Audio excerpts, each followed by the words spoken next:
Hi everyone, just a quick update on VBA Fergus. I did my first sit in the saddle today.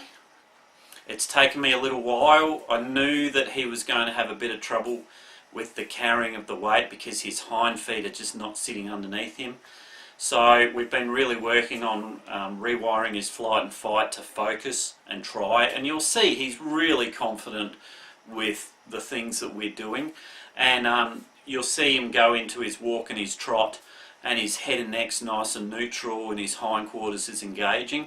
He's still having a little bit of trouble with me picking up, in particular, his near side hind foot, because he has trouble putting his weight on his right hind foot. So that's something I've just got to keep working at, and he'll get better and better at that.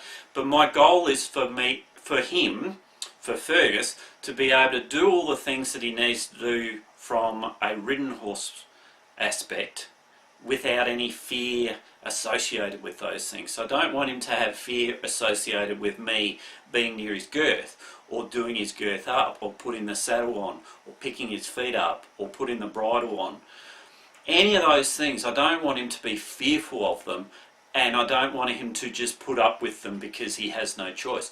I actually want him to be really confident and relaxed and feel completely unthreatened by it, and that all comes down to his back feet being under him. If his hind feet are under him, he will mentally be balanced. So posture dictates state. Horses are not attached to being fearful. Purely their posture puts them in a frame that makes them mentally perceive the world to be a threatening place. As soon as you change that posture, as in the hind feet coming under, the back is lifted up, the movement comes from the hind feet, the horse's mental state changes because they don't perceive there to be any threats when they're in that posture. So that's what I've been working on with Fergus, and getting all those things in place so that he could be working until he's 30, and if the foundation now is the most critical thing, and if I rush him, he'll have baggage with things for his entire life. It's quite easy to damage them at this stage, mentally and physically, and you never really seem to kind of get them 100% over it. There's always that little bit in there. It's like they've dropped behind the 8 ball and you just struggle to get them up again. So I want to get all the things in place, get them all correct and without stress and without fuss, build his physical structure up, build him mentally up, because my job is to enhance his ability to focus and try for longer and longer and longer. And he'll be able to focus and try and work quite hard and not get stressed at all. It won't bother him because it won't be a fearful work. It will be a relaxed work. Even though his heart rate will be up and he'll be physically trying, it won't be mentally stressful for him. And I'm building that up gradually. So I hope you enjoy this update. My brilliant camera person was unavailable, so the camera is sat a little bit away from the round yard, and so I've gone through all the things, and I've actually done it a bit like Benny Hill, so it's kind of sped up just so that you can see that he moves really good and he gets his saddle on, he gets all the things done really calmly and relaxed, but it doesn't take up an hour of your time. So I hope you really enjoy this little update, and thanks for watching. We'll catch you on the next.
you.